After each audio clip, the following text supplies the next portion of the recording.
How did you make your mother realize she chose the wrong daughter? My mother adopted Haley when I was 28, called her a miracle blessing sent from heaven. I was happy for Mom. She'd been lonely since Dad died. Haley was 16 and would soon age out of foster care. Mom wanted to give her a chance. Noble cause. I supported it completely. Even helped with the adoption costs. $5,000 from my savings. The first month was great. Mom was glowing. Haley was polite, helpful, and grateful. Then things shifted. Mom started calling me with requests. Haley needs new school clothes. Can you take her shopping? Sure, Mom. I spent $800 that day. Haley picked out designer everything. Mom said she deserved it after her hard life. Next week, Haley needs a laptop for school. $2,000. Then a phone. Latest model. Another $1,000. Mom would call me crying. This poor child has never had anything nice. You had everything growing up. You can afford to help your sister. She's not my sister, Mom. She's your adopted daughter. How can you be so cold? She's family now. By month 3, I was Haley's personal ATM. Dance classes, $800 a month. Private tutoring, $600. Clothes, shoes, spending money. Mom never asked me if I could afford it. Just assumed I would pay. Meanwhile, Mom forgot my birthday. First time in 28 years. She was taking Haley to a spa weekend. Haley needed relaxation after her traumatic past. The spa weekend I paid for.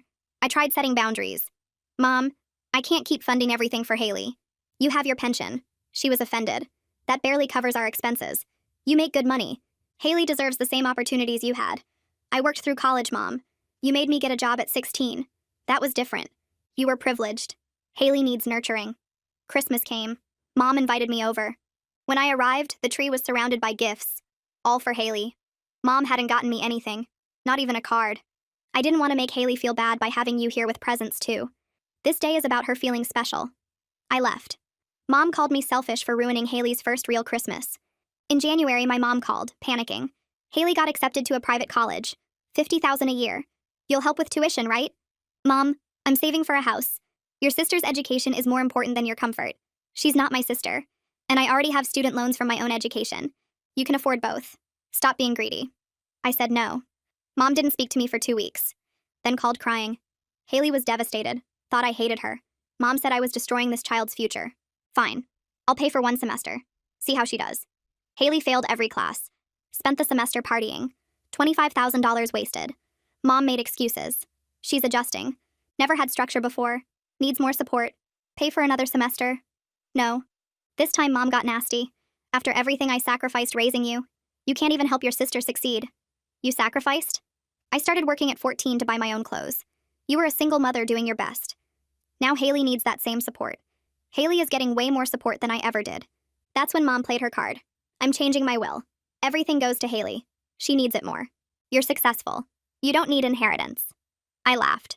What inheritance, Mom? Your house with a second mortgage? Your 10-year-old car? Mom hung up. 2 days later, Haley called. Mom says you're jealous of me. I think we should talk. We met for coffee. Haley ordered the most expensive drink, put it on my tab without asking, then told me her plan. Mom promised me the house when she dies, but I need it sooner. Can you buy it from her now? Let us live there rent-free?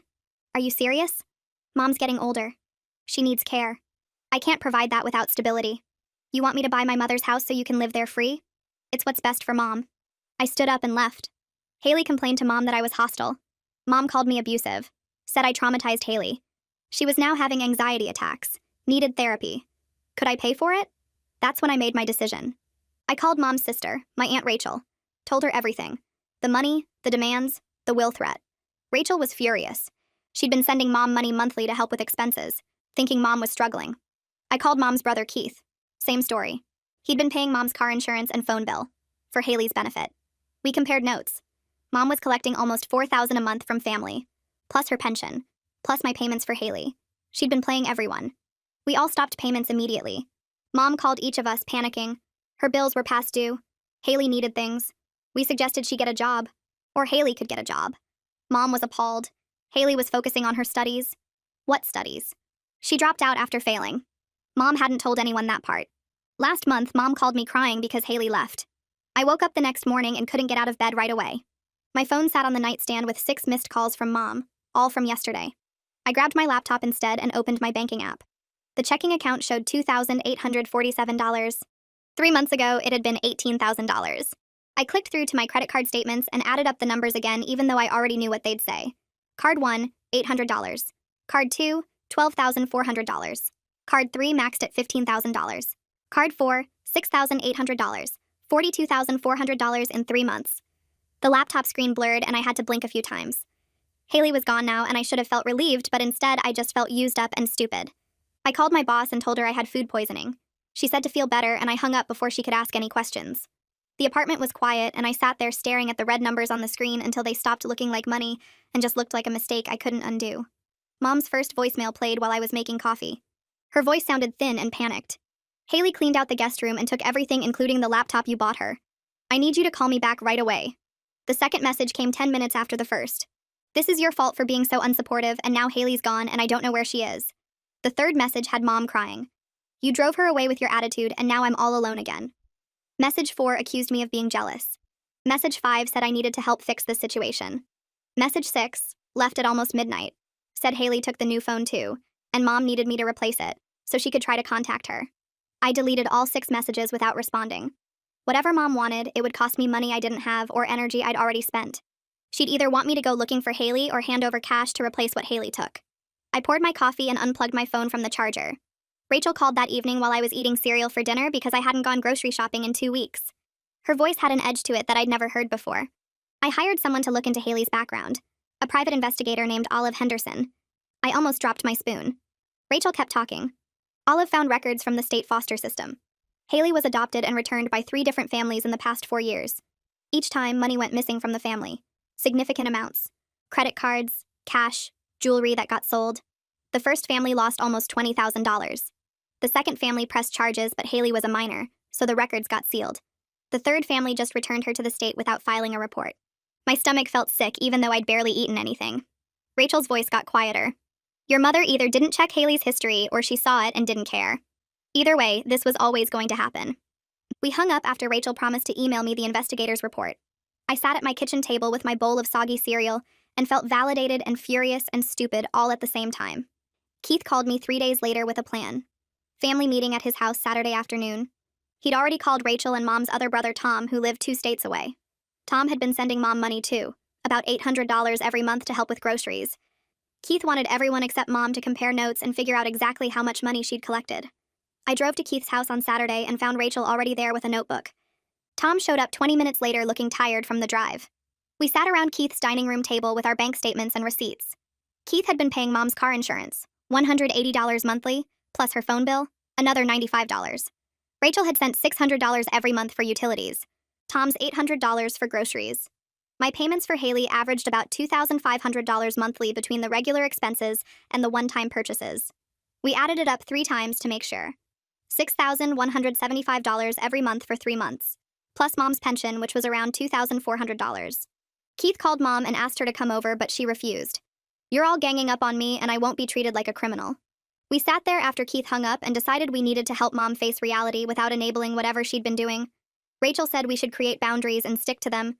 Tom said Mom needed to understand actions have consequences. I just wanted to stop feeling like an ATM machine. Mom's landlord called me 2 weeks after Haley left. The voice on the phone was professional but annoyed. Your mother listed you as her emergency contact and her rent is 30 days overdue. I felt my face get hot. How much does she owe? $1,800 for this month plus late fees. I told the landlord I'd call him back and then I called Mom. She answered on the first ring. Before I could say anything about the rent, she started crying about how Haley took her jewelry box and some cash she'd been saving. I interrupted her. Your landlord just called me. You're a month behind on rent. Silence on the other end. Mom? More silence. Then she started talking fast about how the money from the family had been going to Haley's expenses, and now she didn't have enough to cover everything. What expenses, Mom? Haley's gone. Well, I bought a new couch last month because the old one was falling apart. And I leased a newer car because mine kept breaking down. The words came out before I could stop them. You spent our money on furniture and a car? She got defensive. I needed those things and Haley needed a nice home. I asked her directly how much debt she had. She admitted to $17,000 on credit cards. Her pension barely covered utilities and the car lease and insurance. Everything else had been coming from family. Rachel told me to check my credit report after I called her about Mom's debt. I logged into the credit monitoring site I'd been ignoring for months and watched the page load. 2 credit cards I didn't recognize showed up under my accounts. Card 1 from a major bank, opened 8 months ago. Balance $7,400. Card 2 from a department store, opened 7 months ago. Balance $4,600. My hands started shaking. I clicked through the transaction history: cash advances, online shopping sites, restaurants in Mom's neighborhood that I'd never been to. The cards were opened before Haley even arrived. I called Rachel back and my voice sounded weird and high. Mom opened credit cards in my name 8 months ago. Rachel swore, which I'd never heard her do before. That's identity theft. You need to report this. But she's my mother. Rachel's voice got hard. She's also a thief. I hung up and stared at my laptop screen until the numbers stopped making sense. The Haley situation had been bad enough, but at least I'd chosen to give that money. This was different. This was Mom stealing from me before Haley was even part of the picture. The attorney's office was in a bland building downtown with beige carpet and fluorescent lights. Holden Wu looked younger than I expected, maybe 35, with glasses and a tired expression. He listened while I explained about the credit cards and showed him the statements I'd printed out. When I finished talking, he leaned back in his chair. This is textbook identity theft and financial abuse. You can file a police report and dispute the charges with the credit card companies. They'll investigate and you won't be responsible for the fraudulent debt. I felt relieved for about 3 seconds until he kept talking. However, filing the report means the police will investigate your mother. If they find evidence she opened the accounts, which they will based on what you've shown me, she could face criminal charges. Identity theft is a felony. I sat there feeling my stomach drop. So I have to choose between my financial future and potentially sending my mother to jail. Holden nodded slowly. Unfortunately, yes. Those are your options. He gave me paperwork to take home and review. I left his office feeling sick. I drove to Mom's house with the credit card statements in a folder on my passenger seat. She answered the door looking smaller than usual, wearing an old robe even though it was 2 in the afternoon. I walked past her into the living room and saw the new couch she'd mentioned, a gray sectional that probably cost $2,000. I put the folder on her coffee table and opened it. Mom looked at the papers and her face went white. Where did you get these? I pulled my credit report. You opened 2 cards in my name, 8 months ago. She tried to speak, but nothing came out at first. Then she started with excuses. I was desperate. The pension wasn't enough. You have so much money. I interrupted her. I'm drowning in debt because of you and Haley. $42,000 on my actual cards plus $12,000 on these fraudulent ones. She got angry then. You should have budgeted better. I felt something snap inside me. I'm filing a police report if you don't sign a payment agreement right now. Her face went through shock, then more anger, then she started crying. You'd really do that to your own mother? I pulled out the agreement Holden had helped me draft. $50 monthly until the $12,000 is paid back. 240 months. 20 years. She grabbed the paper with shaking hands and read it. This is ridiculous. Sign it or I go to the police today. She signed. Keith called me 3 weeks later and his voice sounded tight with anger. Haley contacted my daughter through Instagram, sent her a message about being homeless and needing help. My cousin Jessica was 19 and had a part-time job at a coffee shop. She almost sent Haley $200 before Keith saw the messages and stopped her. He'd shown Jessica the investigator's report and explained what Haley had done to the family. I felt protective rage flood through me. She's targeting the younger generation now. Keith agreed. I'm warning everyone with kids. She's probably going through a list of everyone connected to your mother. I thanked him and hung up. Then I called Olive Henderson and asked her to dig deeper into what Haley had been doing since she left. Olive called back 4 days later with information that made me want to throw my phone across the room. Haley is living with a 32-year-old man named Derek in the next county. They're in an apartment he's renting. I found her social media accounts under a different name. She has posts from 2 weeks ago bragging about scamming her rich adoptive family. One post called your mother a stupid old lady who believed everything. Olive sent me screenshots and I looked at them on my laptop. Haley's face in the photos looked happy and smug. The posts talked about how easy it was to manipulate people who wanted to feel like saviors. There was no remorse anywhere. No guilt. Just satisfaction at pulling off a successful con. I saved all the screenshots to a folder on my desktop and felt something settle inside me. This confirmation that Haley never cared, that it was always calculated, somehow made it easier to accept what had happened. The evidence was clear and final. I forwarded Olive's report to Keith and Rachel that evening. The screenshots get saved to a shared cloud folder we created for documenting everything related to Mom and Haley. Keith calls me 10 minutes later and tells me he's adding his daughter's Instagram exchange to the folder. We're building a case without really meaning to, just trying to protect ourselves and track the damage. Rachel texts the group chat asking if we should show Mom the evidence about Haley's social media posts. I type back that Mom probably won't believe it or will make excuses. Keith agrees. We decide to keep the information for ourselves unless Mom brings up Haley again. My phone rings at 2 in the morning 3 days later. Mom's name flashes on the screen. I almost don't answer because I'm tired of her manipulation and late-night drama. But something makes me pick up. She's breathing hard and her voice sounds wrong. I'm at the hospital, having chest pains. You're still my emergency contact. They need you to come. I sit up in bed and my heart pounds because this could be real or could be another scheme. Where are you? St. Mary's ER. Please come. I pull on jeans and a sweatshirt and drive to the hospital feeling mad and worried at the same time. The whole drive I'm thinking about that letter Olive found where Haley suggested faking medical problems. This could be exactly that. But what if it's real and I ignore it? The ER waiting room smells like cleaning products and old coffee. I give Mom's name at the desk and a nurse takes me back to a small room with beeping machines and bright lights. Mom's lying on a bed with wires attached to her chest. Her face looks pale and old. She reaches for my hand when she sees me. I'm scared. I think I'm having a heart attack. I sit in the plastic chair next to her bed and don't take her hand. The doctors are running tests? She nods. They took blood. Did an EKG, said they need to monitor me. A doctor comes in 20 minutes later with a tablet and a tired expression. He tells Mom the tests show it's not a heart attack. Looks like a panic attack. But her blood pressure is really high, dangerously high, and she needs to reduce stress and follow up with her regular doctor. Mom starts crying and saying she's been under so much stress. The doctor nods and leaves. I sit there for 6 hours while they run more tests and monitor her blood pressure. Mom falls asleep around 5 in the morning. Her purse is sitting on the chair next to me. I need to find her insurance card for the paperwork they gave me. I open the purse and dig through receipts, old tissues, a wallet. There's a folded piece of paper stuck in the side pocket. I pull it out and unfold it. It's a letter. Haley's handwriting at the top with a date from 2 months before she left. I start reading and my stomach drops. The letter talks about their plan to get more money from me. Haley writes about how I'm starting to resist and suggests Mom should fake a medical emergency if I keep saying no. Says I'll cave if I think Mom's dying. Suggests chest pains because those always get attention. I read the letter 3 times. Each time makes me feel sicker. Mom knew. She knew exactly what Haley was doing. They planned it together. Mom wasn't a victim of Haley's manipulation. She was a willing partner. I fold the letter and put it in my jacket pocket. My hands shake. Mom wakes up around 7. She blinks at the fluorescent lights and looks at me. Thank you for coming. I could have died. I pull the letter from my pocket and unfold it. Hold it up so she can see. Did you know Haley was using you to scam the family? Mom's eyes go wide. Where did you get that? Your purse. While looking for your insurance card. Answer the question. She tries to grab the letter, but I pull it back. That's private. It's evidence. Did you know what Haley was doing? Mom's face changes. Goes from shocked to defensive.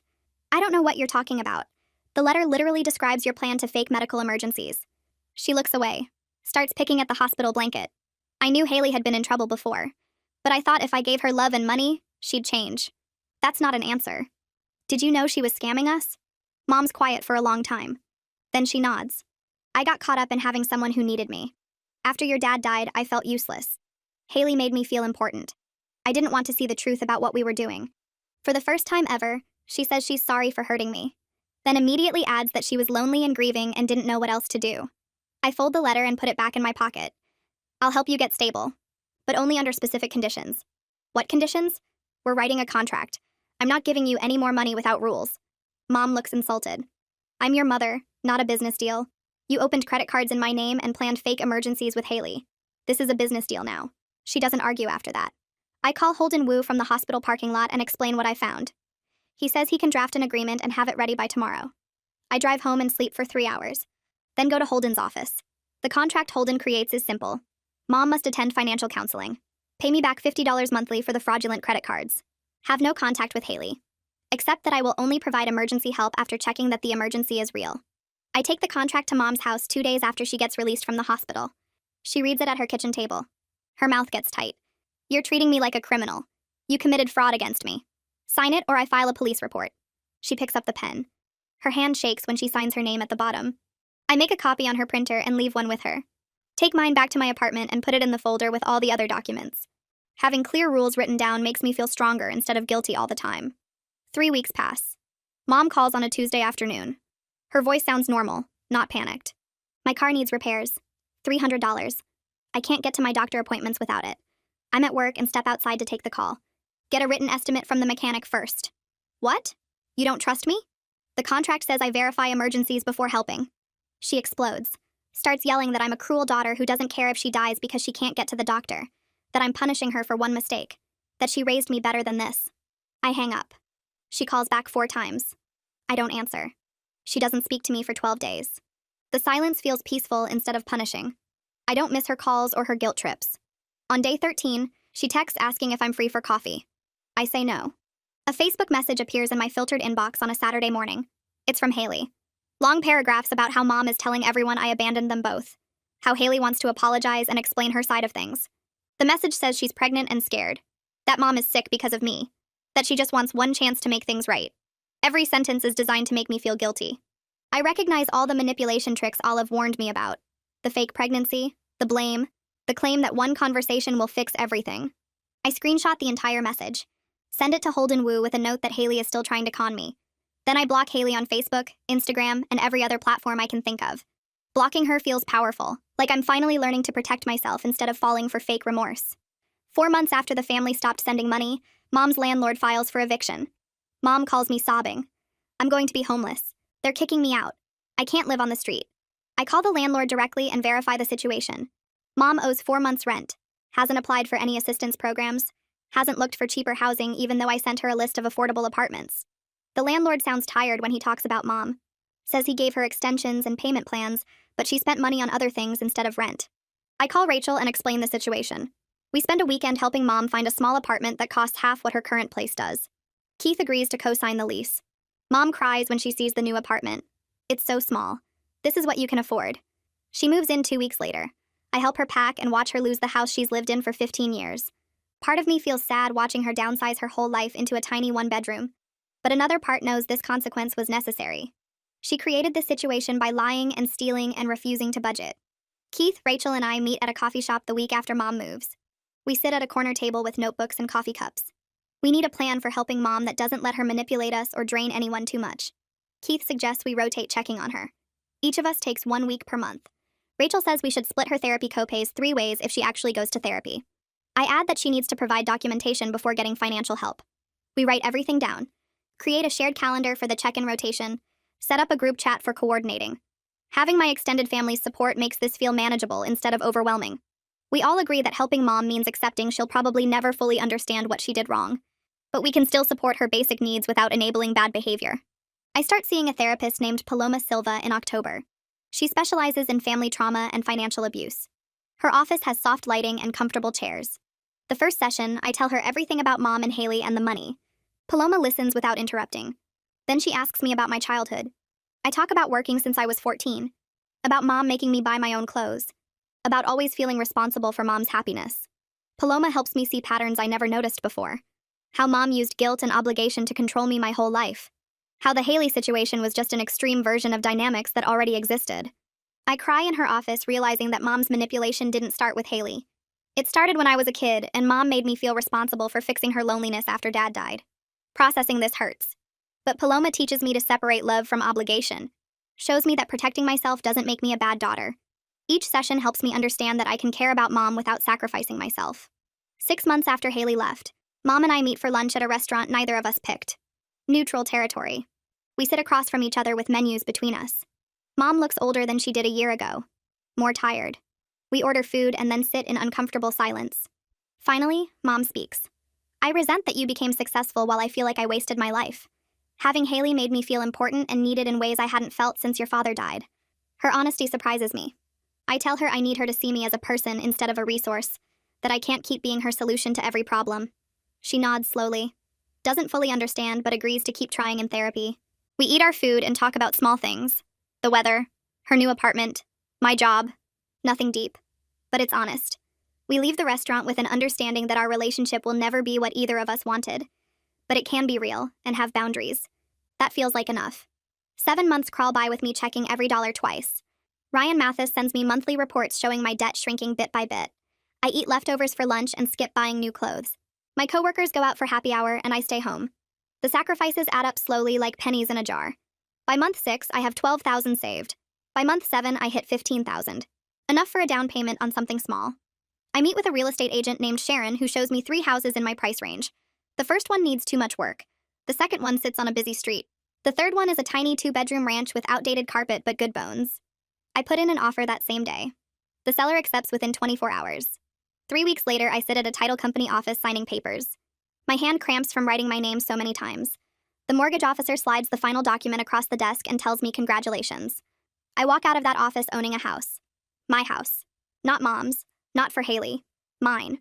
I buy paint and spend weekends covering the beige walls with colors I actually like. Aunt Rachel helps me hang curtains. Uncle Keith installs new light fixtures in the kitchen. Mom even shows up on moving day carrying a casserole dish. She walks through the rooms looking at everything with an expression I can't quite read. The house is small. She says it quiet, but I hear her. I choose not to respond because nothing I say will change how she sees things. We eat pizza on the floor of my empty living room, and Mom tells a story about my dad that actually makes me laugh. For one afternoon, it feels almost normal. A month later, my phone rings while I'm at work. Olive Henderson's name shows on the screen. I step outside to take the call. She tells me Haley got arrested in Arizona for stealing from an old couple she was living with. Haley told them she was a nursing student who needed a place to stay while doing clinical rotations. Instead, she drained their checking account and maxed out their credit cards. The couple's son caught her and called the police. Olive says there are similar complaints from Nevada and New Mexico, a pattern going back at least 2 years. The prosecutor thinks Haley will get jail time because the evidence is solid and the victims are elderly. I feel something like relief wash through me. Not happiness exactly, but knowing she can't hurt anyone else for a while.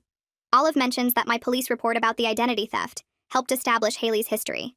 I thank her and hang up. That night, I call Aunt Rachel to tell her the news. She says good, and we both sit quiet on the phone for a minute. Neither of us needs to say more than that. 2 weeks after Olive's call, Mom shows up at my house without warning. She's holding a small plant in a ceramic pot and a white envelope. I open the door and she hands both items to me without speaking. The card inside has flowers on the front and 4 words written in Mom's handwriting. I'm sorry for not seeing you. No explanation. No excuses about Haley or loneliness or anything else. Just those 7 words. I look at Mom standing on my porch and she looks back at me with something tired in her eyes. This doesn't fix everything between us. Doesn't erase the money or the manipulation or the year of chaos. But it's the first time she's apologized without immediately defending herself. I tell her thank you and invite her inside for coffee. We sit at my kitchen table and talk about small things. Her new apartment, my job, the weather getting colder. Nothing deep or meaningful. Just 2 people trying to figure out how to be around each other honestly. She leaves after an hour and I put the plant on my windowsill where it catches afternoon sun. Almost 10 months pass since Haley walked out of Mom's house. I'm sitting in my living room on a Saturday morning with coffee and the newspaper spread across my lap. The house is quiet except for the heater clicking on. My bank account shows a balance that's slowly climbing instead of draining. Mom and I talk maybe twice a month. Sometimes I help her with small things like driving her to appointments or fixing her computer, but I don't pay her bills or give her money or let her guilt me into anything. Uncle Keith and Aunt Rachel check on her too, so the responsibility spreads between us. Mom still makes comments sometimes that show she doesn't fully understand what she did wrong. She still thinks Haley was just troubled instead of calculating. But she's trying in her limited way, and that's more than I expected a year ago. The situation with Haley cost me over $40,000 and a year of my life. But it taught me something important about saying no. About protecting myself even when family calls it selfish. Every relationship in my life works better now because I learned to set boundaries. My friendships are stronger because I'm not constantly drained and resentful. My job performance improved once I stopped being distracted by family chaos. Even my relationship with Mom is more honest now that it's not based on her needs and my guilt. I finish my coffee and look around the small house I bought with my own money. The walls are painted colors I chose. The furniture fits my taste. Nobody else has a key. This space is mine, and I earned it by learning to value myself enough to stop funding other people's problems. Family love doesn't require financial sacrifice or tolerating manipulation. It can exist with boundaries and honesty and mutual respect. That's what I have now. Not perfect, but real and sustainable. I set down my coffee cup and start planning what color to paint the bedroom next.